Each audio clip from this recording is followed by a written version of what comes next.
Greetings, Mark Brown here. As you see, we have an Excel sheet open here.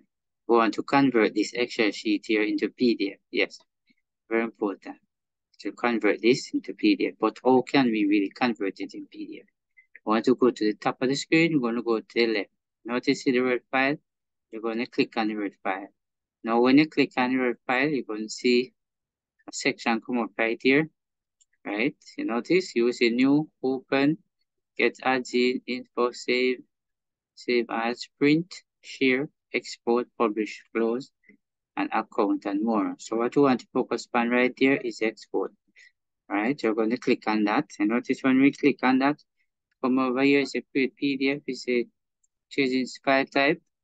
Right? So definitely you want to come all the way here and you're going to click. Now when you click, you can notice right here, show your book right here, PDF, save as type. So you want to come right up here and click on desktop because I want to save it on desktop.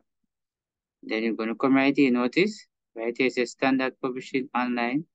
Right here is the minimum use size and all that, press publish. Right here, very important, so I'm going to minimize this one. If you notice, it actually opened it so far, right here. So if you notice, this is in the PDF, right here, so far. And if I close it, notice, there you go. So this is set right here in the PDF. That's how you convert Excel to PDF. So thanks for watching. See you in the next.